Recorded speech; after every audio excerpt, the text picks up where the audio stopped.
There is only world peace where there is power to preserve order among nations. And the retaliatory power of the Strategic Air Command of the United States Air Force is the greatest deterrent to general war there is in the world today.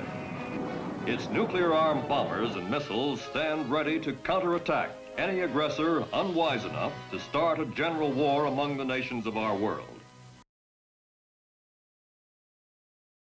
Wait a minute. Whoa! Guys, everyone out here! Come here! Ryan, come look at this!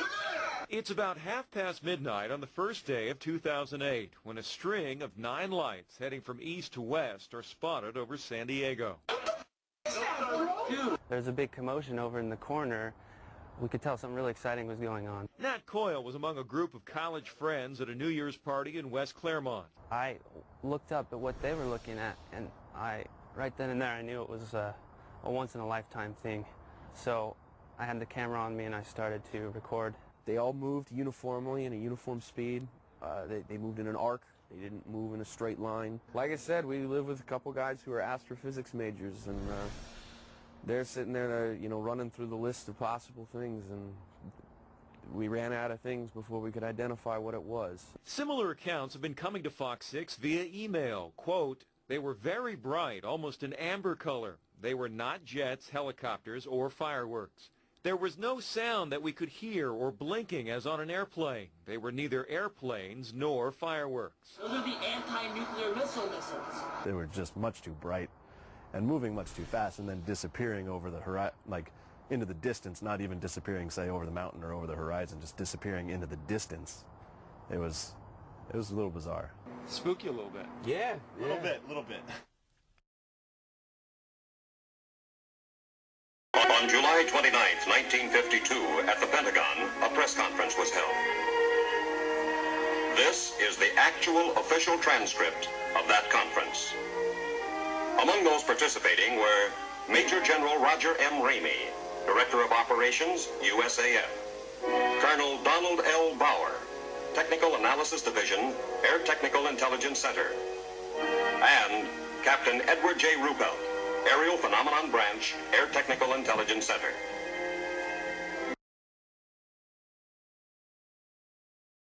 This is Major General John A. Samford, Director of Intelligence, United States Air Force, who conducted the conference. Why was the conference held? It all began with an incident which occurred in 1947. On the afternoon of June 24th of that year, Kenneth Arnold made the first report on flying saucers. On this day, Arnold took off from Chehalis, Washington, and flew toward the Rainier Plateau at an elevation between 9,000 and 10,000 feet. Over Mineral, Washington, he observed a formation of very bright objects to the north. He radioed ahead that they appeared to be close to the mountaintops and traveling at tremendous speed. When Arnold came in for a landing at Pendleton, airport personnel and the local press were waiting for him.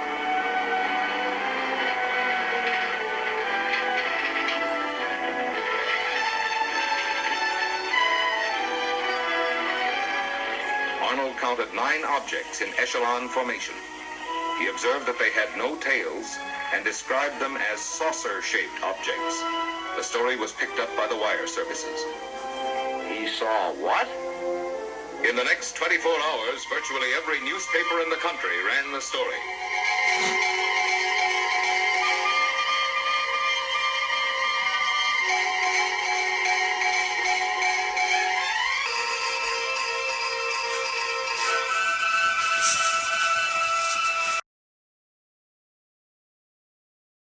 Moved into the rest of the country, particularly in April of 1897, and you would get any number of descriptions. One illustration from Minnesota shows something that looks like an aerial country ham with lights. Then there's another one from Texas that looks like a swallow-tailed football with bat wings. But there were several thousand reports made during 1896 and 1897 from all over the country of this strange object.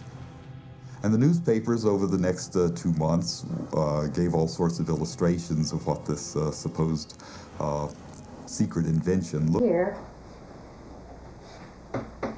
I have some drawings that They're over 400 years old. Recent discovery of documents over 400 years old have many skeptics re-examining their position on these ancient witnesses of UFOs. In the 16th century self-flying saucers?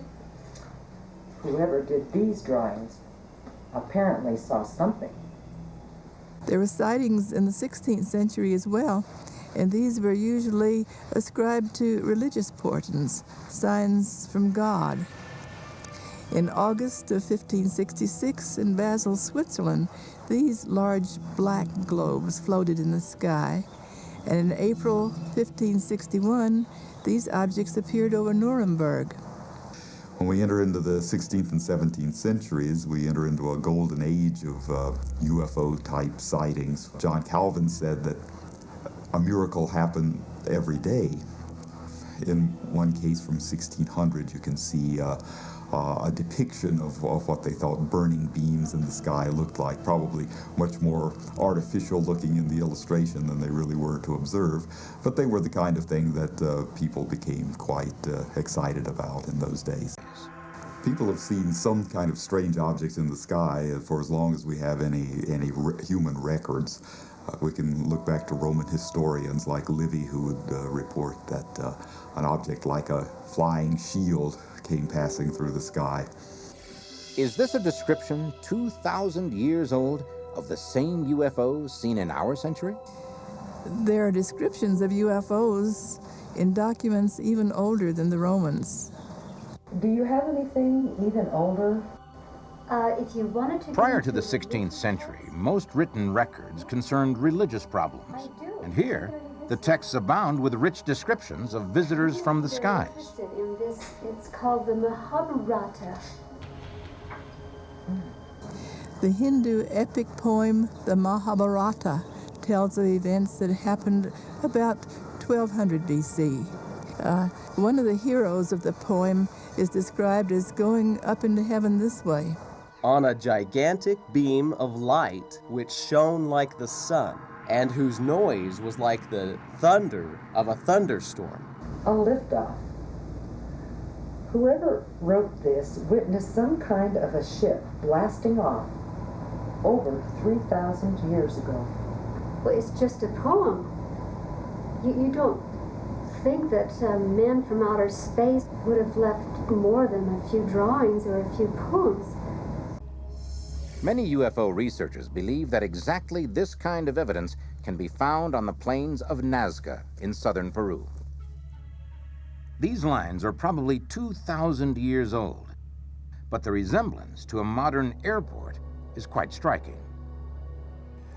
In some cases, the Nazca lines, for instance, they're described as being runways, but they're simply long, straight lines gouged in the desert, and there's no way any kind of an airplane could land on them and survive. If alien spacecraft then in use are like the ones they're using now, they would not have needed runways.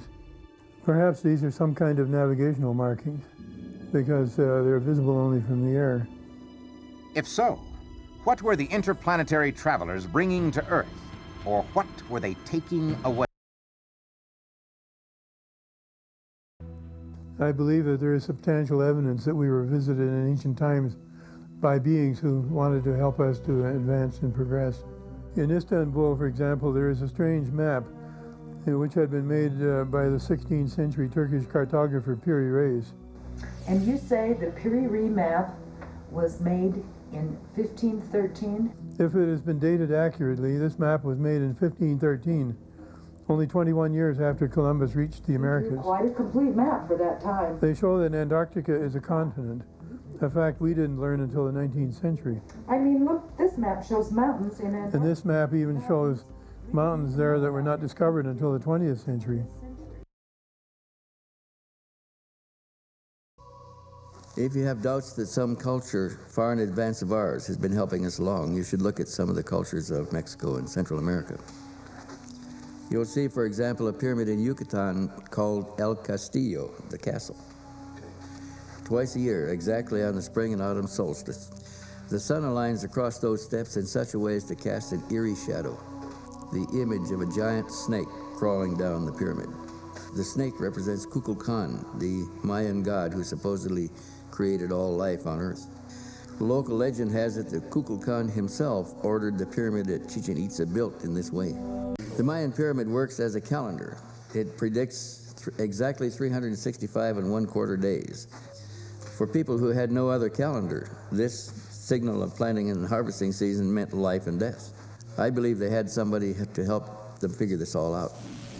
If this remarkable structure were a gift from the gods, as their legend has it, then these super beings were indeed deeply concerned with the local culture. It would seem they wanted these people to thrive and survive. We have to consider this. Around 600 AD, they abandoned their cities, crops, and everything and moved north. There was no war, plague, or famine. They simply moved as though someone had told them to move. We have to take into account the stories told by so many of the native cultures of how their races were visited by beings who came down from the sky to visit and help them. Is that it? That's it. Still here. Take, for example, this carving in the Mexican temple at Palenque. It is supposedly related to that culture's stories of how it came to be, of how they survived all these years. I'll have to admit, does look familiar. The resemblance to a modern space traveler is very striking, but might this not also be mere coincidence? If so, then the mystery only grows deeper when we learn that many researchers believe this sculpture represents Kukulkan, who came down from the sky and gave mankind many technological advances, including the calendar. They knew of all the planets we know of today, described them in text, and even depicted them correctly by location and size. The astronomer Copernicus is often said to be the first to prove that the planets orbited around the sun, and that Earth was one of those planets. That was in 1543. But the Sumerians said the same thing 5,500 years earlier. Even more amazing, they described Uranus and Neptune as blue-green twins. Modern science was unable to closely observe these planets until 1986 with the flyby mission of the Voyager probe that found them to be blue-green twins exactly as the Sumerians had described them thousands of years earlier.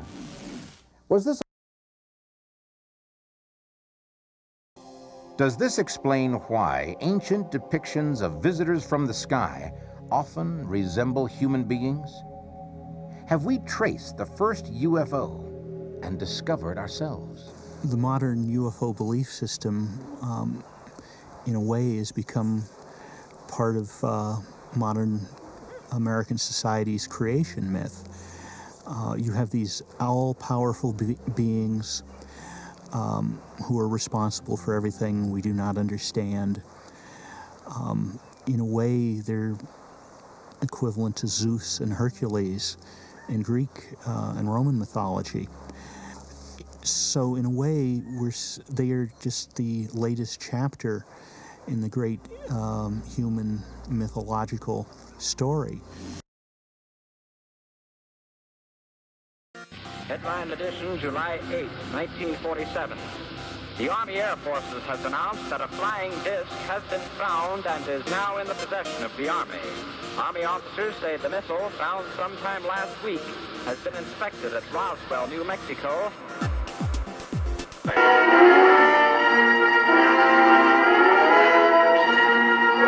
In an interview which appeared in the Washington Times Herald, General Samper spoke for the newsreel cameras. Air Force interest in this problem has been due to our feeling of an obligation to identify and analyze to the best of our ability anything in the air that may have the possibility of threat or menace to the United States. In pursuit of this obligation, since 1947, we have received and analyzed between 1,000 and 2,000 reports that have come to us from all kinds of sources. Of this great mass of reports, we have been able adequately to explain the great bulk of them.